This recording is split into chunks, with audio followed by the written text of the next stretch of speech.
Hi, everyone, and welcome to Cold Reads, presented to you by Resonant Audiobook Solutions. I am Laura Nicole, and welcome to episode 8. We are on episode 8. That is amazing that I have done this 8 days straight. Well, 9 days straight, because I started on August 1st, and I started episode 0. You all get where I'm going. Anyway, so we are doing chapter 7 of Stonebriar Casefiles. And one of the things that's going to be kind of fun about this show is that I'm going to have rotating actors who may not do the same part. And I have different characters who are going to have many different actors trying out their lines. As Tim was saying, yesterday, it was interesting to kind of get a feel for the character as he went through the chapter. And that's kind of the beauty of a cold read, is discovering a character. So today I have my friend Jason from the Talk Nerdy to Be podcast. Hi, Jason. Hey, what's going on? And so for those of you who are not familiar with your work, why don't you tell my viewers who you are and what you do?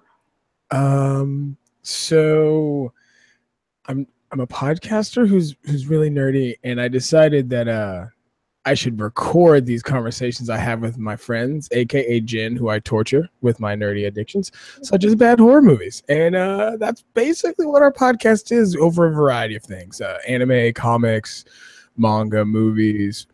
We even sit down and do interviews with people. You know, we've had interviews with Richard F. Carr and Bryce Papenbrook and a few others. And I don't think I've had you on yet. No. However, we get to have a mini Balticon this weekend. So maybe that's a thing. With only slightly less booze. Slightly less? Well, Are you sure? Well, I've been on vacation. So I've just beer for day. Oh, okay. Well, I think I can drink beer as long as it's not an IPA.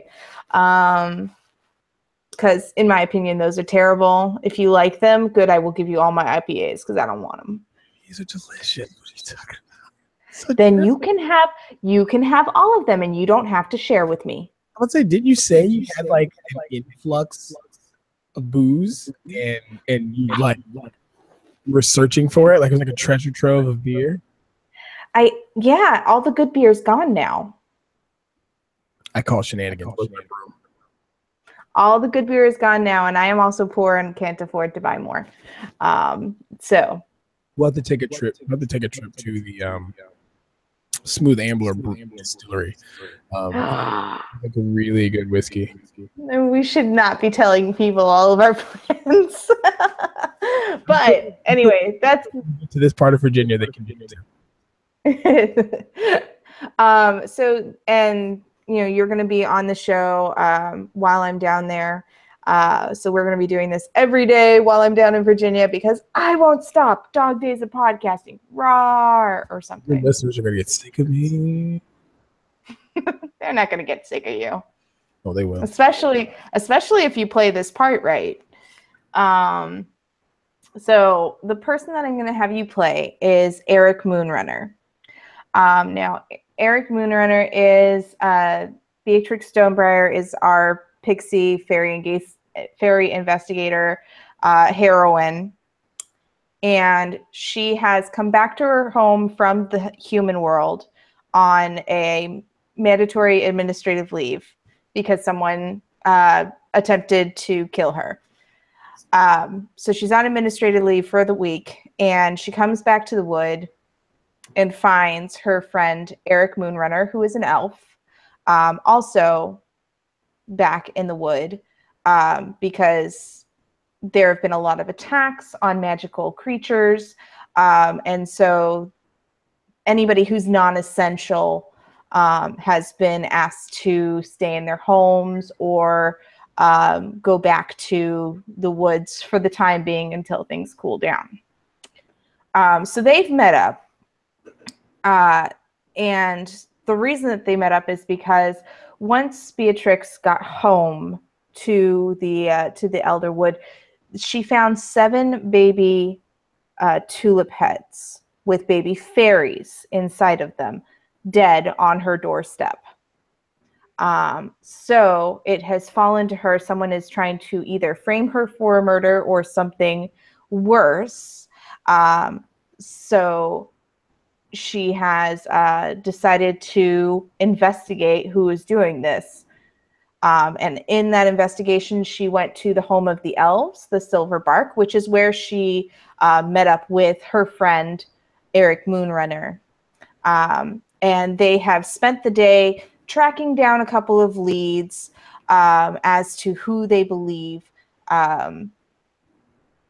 would have done this. And what they have come up with so far is that there is an elven girl from a central tribe, which is a rival faction, who has been hanging out in there in the Silverbark, the area that the elves live in, and that she has a male human companion. And this girl has stolen a couple of scrolls from the library, and she has been looking at various runes. So she's trying to do something, but they haven't figured out what.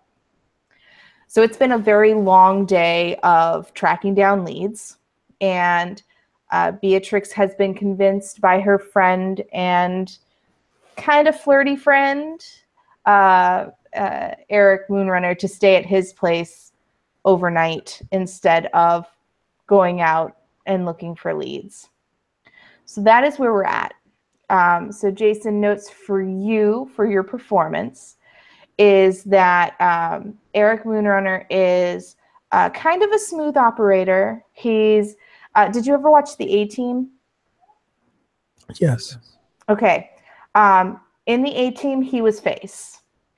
So in other D&D terms, he might not be super strong, might not be super dexterous, but that charisma is very high. Oh, yeah. He's got an 18 charisma, and he's just waiting for people to show him their boobs. Probably got a couple of yeah. So he's and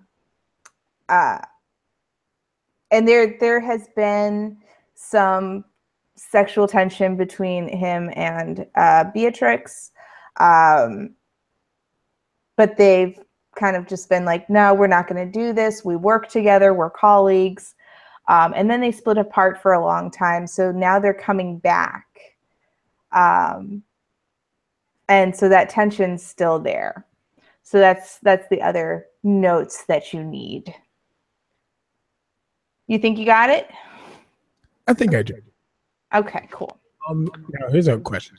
How do the elves in your world are they this stereotypical elegant haughty-taughty elves, or more the wild magics? So most of them do have that haughty sense.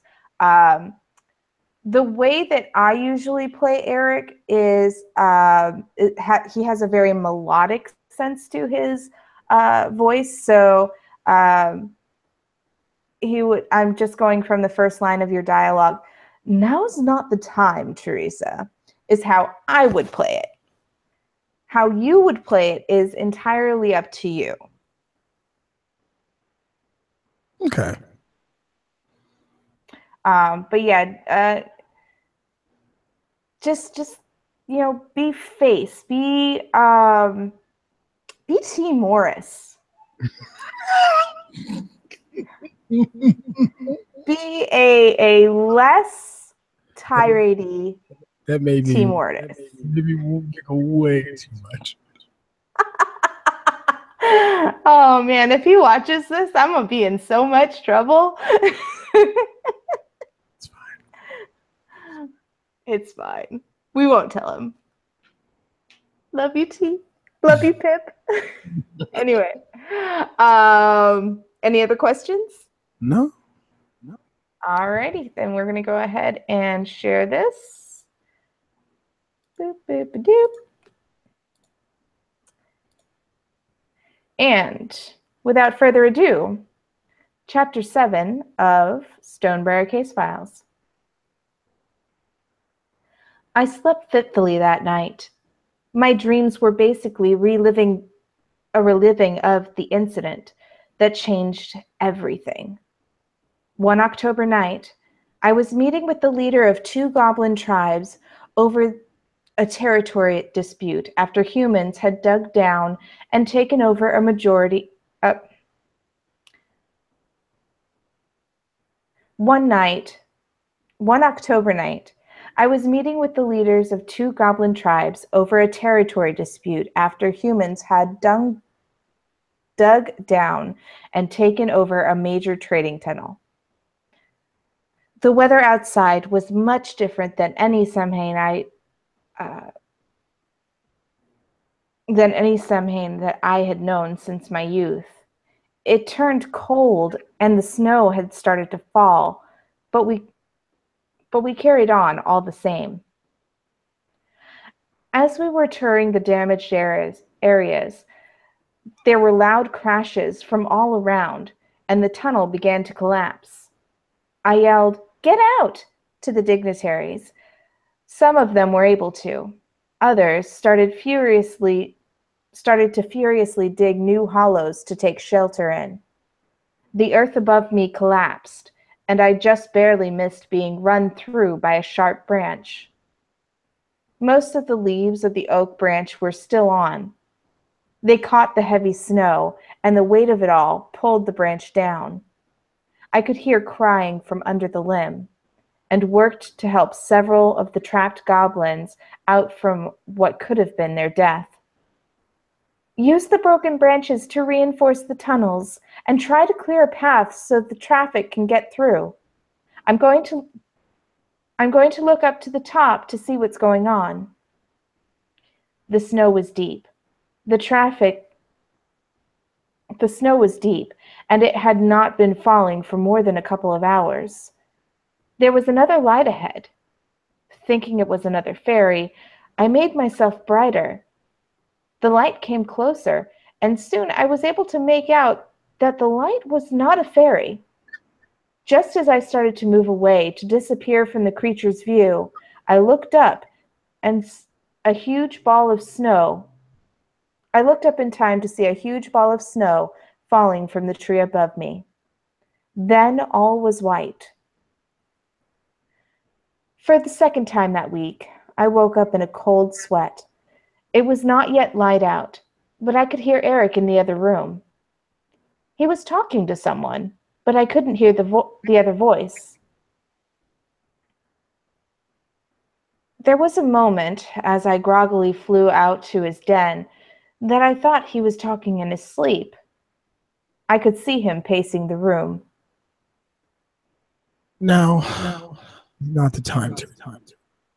I don't think you understand. There are attacks on all creatures happening more frequently, and now we are dealing with here at home. Of course, I know that the labor forces to protect magic and facilitate. They need time to figure out what's going on, what is going to be their best course of action. Those kinds of choices cannot be made with fear. He turned and saw me at the opening of the room. Listen, I do not have time for this right now. Will you call me back when things have settled down? He pressed the button on the hands-free phone device on his ear. Wow, I didn't think anyone could get cell service out here, I said with more snark than I had intended. He gave a brief smile. Yeah, but the roaming charges are a bitch. That's the price of living outside of the human realm. He looked over at me then. Are you all right? I suddenly became self-conscious of my appearance. I was in a 2-day-old undershirt and wrapped myself in a blanket. Well, a small dish towel to brave the cold. Don't judge me. It was soft, warm, and looked good. Why was finding words so difficult? Oh yeah, That whole lack of sleep thing might have something to do with it. Nightmare.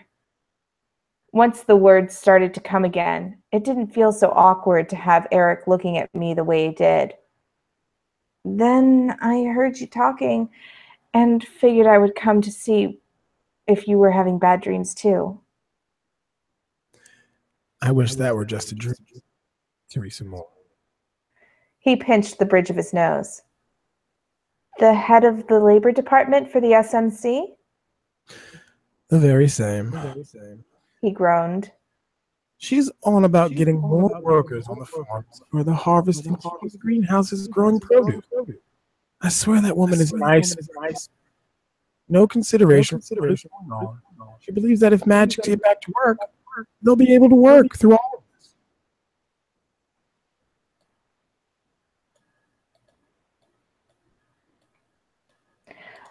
I thought of my own coping process. There might be some truth to that. I know that's how I handle things. But like you said, it isn't for everyone. It could be that some people want to be with their families to gain their footing again. His smile widened. There you go, being all sensible again. Then he did something I didn't expect. With a whisper of a few words, he shrunk to 4.5 inches tall. I lowered myself to the floor to join him, but kept my distance. Eric, what are you doing? Clearly, you're not going to sleep well tonight. He closed the gap between us and took my hand. And I hate to be alone. We've been here before. I shook my head. He reached out his hand to cup my cheek and his warm palm. That was when we were on the watch. We're not on the watch anymore. I still care, Beatrice. I've always cared. But He stopped me with a glance. You've spent so long keeping everyone else at a distance. Let me care for you. I won't force it, but I want to just hold you. I want to make your fears go away, at least for the night.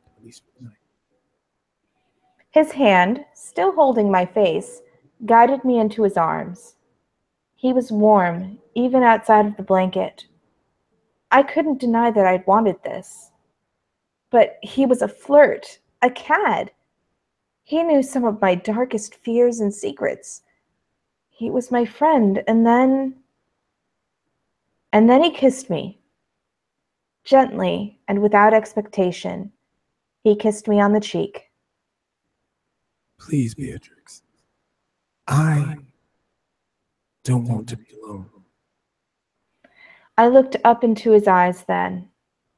He had several tears running down his face.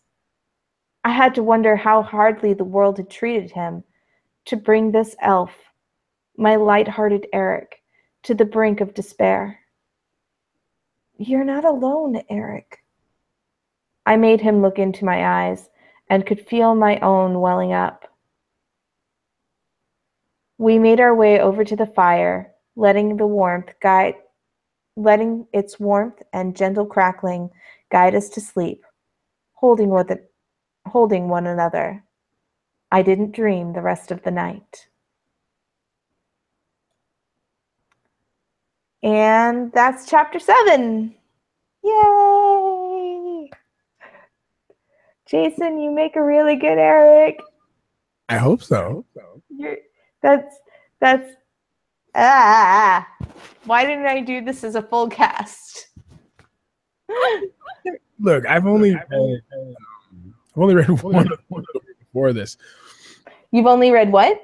I've only read another story before this for another author, and it was Nobilis. Well, I mean, this is a thing that I hear a lot from people that I invite on my show.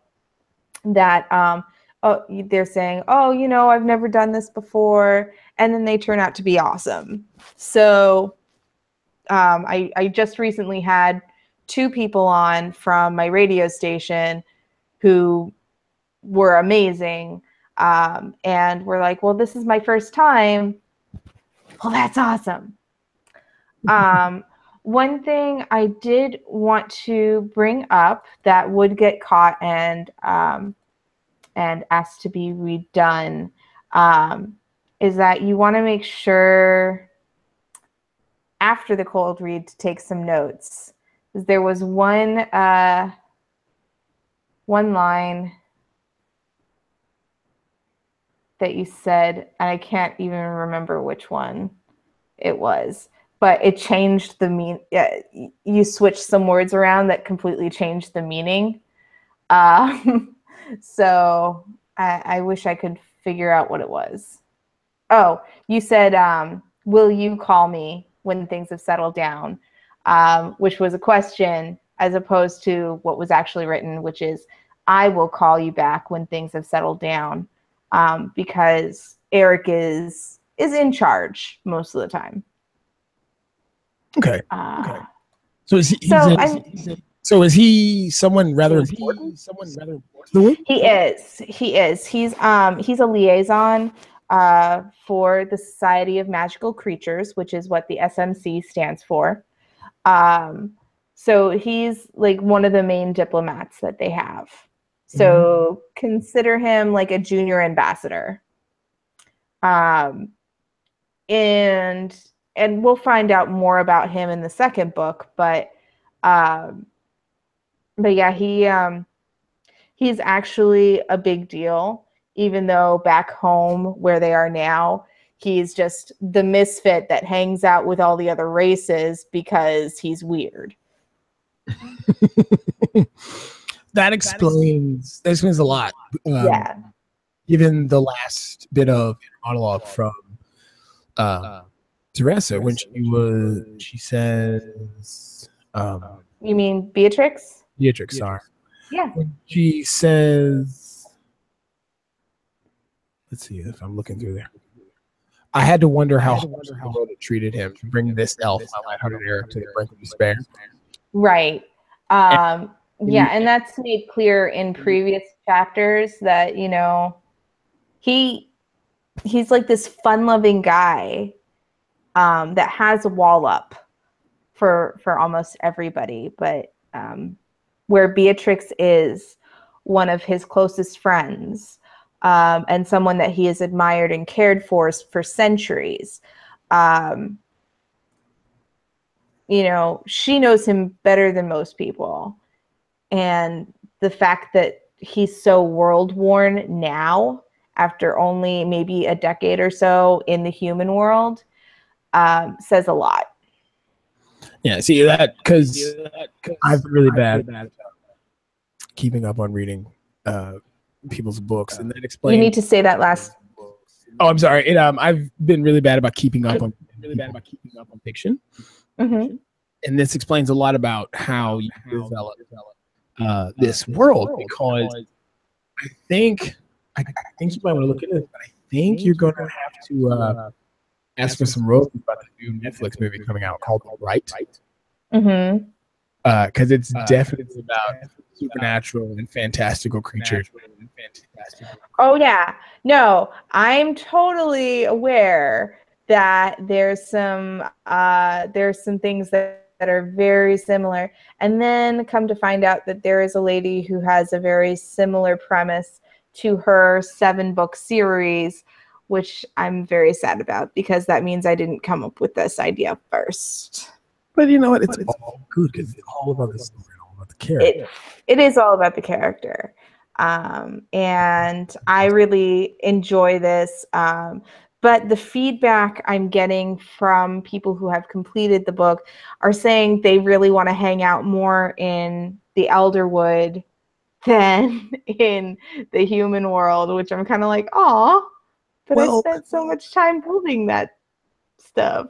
Well, you know, it's because I think these things go in ebb and flow. Mm-hmm. And a lot of times take fantasy as just the castles and the knights and the dragons, and they don't really delve in the woods, you know, the pixies, the fairies, the wood elves, you know, type of things. because with the Lord of the Rings, right, like how often do we get any of the actual deep woods, old magic, right? Mm-hmm. Stuff came in like the Hobbit or the Silmer. Yes, I'm that much of a nerd. I read Silmarillion. I listened to the Silmarillion, so high five. Because I'm an audiobook nerd. Hey, with my commute, I have to have it. But Mm-hmm. but no, it's and now I think people are kind of like, okay, well, we got Game of Thrones, which is our lifeblood of that typical fantasy. Well, let's see some of the stuff that used to be big before that, because you had stories way before those that talked about fairies, pixies, tricksters, and those type of things. But that kind of Lord of the Rings kind of smushed that underfoot. Not because it was bad or anything like that. It's just because those were epic, right? Like those gave us those epic long journeys. That's why almost all D&D campaigns are in that sort of style. But yeah, some of the most unique, which comes where your party has no humans and everybody's either a demi-human or some sort of fae or pixie or magical critter. Sometimes they're magical critters that don't even talk, such as winged cat creatures that are your cleric. Don't know how that works, but it happens. That reminds me of my own D&D group, which features actually the person that did your lovely illustration for your podcast, Denise. How do you say your last name? I say Laman. Okay, Denise Laman. Amazing illustrator. You should check her out. She is our only human in our campaign. I am a gnome. We have another gnome NPC that follows us around, and we've got 2 elves. It's kind of interesting. But the human is my gnomish character's best friend, and if you follow me on Twitter, you will probably hear about how much I love my my human monk and my gnomish trickster cleric's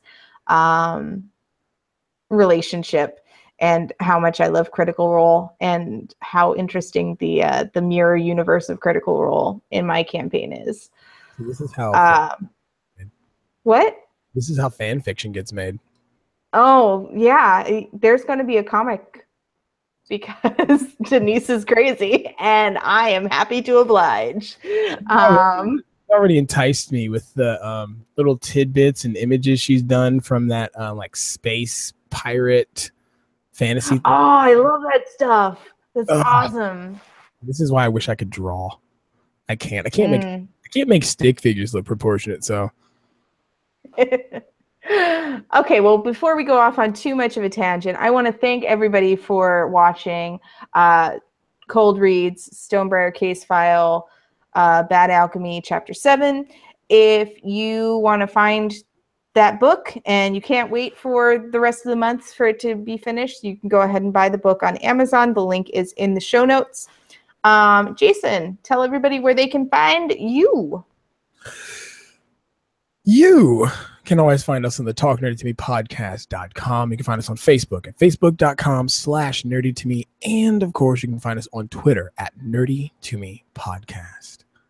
Yes, I know. Awesome. And we do have all of those links in the show notes. I am Laura Nicole of Resonant Moon Audiobook Solutions. You can find more about the services that we provide at resonantmoon.com. If you would like to be on the show, you can go ahead and email me, Laura Nicole Audio @gmail.com.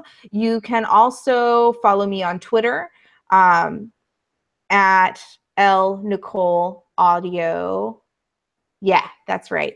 And you can find Stonebriar Casefiles on Facebook at, hang on, I find it, I will. At Stonebriar Casefiles, because I'm smart. But you knew you would need to remember. See, forethought. Yeah, you know. And as always, I do want to remind everyone that Stonebriar Casefiles is licensed under Cold Reads is licensed under a Creative Commons Attribution, Non-Commercial, Non-Derivatives 4.0 International License, which means that you can share it, you can repost it, just don't edit it, and make sure that you link back to this YouTube page. If you like what I'm doing, go ahead and click subscribe. I am going to be doing one of these every day for the month of August, and then after that going to a bi-weekly schedule. At that point, I will be taking submissions for short stories to be read on Cold Reads. So please contact me. I would love to have you on. I would love to read your stories or have my vast network of voice actors read your stories. So please email me, Laura Nicole audio @gmail.com. Links in the show notes. Thanks everybody for watching. Thanks again to my wonderful guest, Jason, who you will be hearing a lot of over the next few days. I'm pretty much just going to make you Eric, and that's it. That's fun. And you what? I don't have a problem with that at all. Fantastic. All right. Well, good night, everybody, and I'll see you all tomorrow. Say good night, Jason. Good night, everyone. Bye.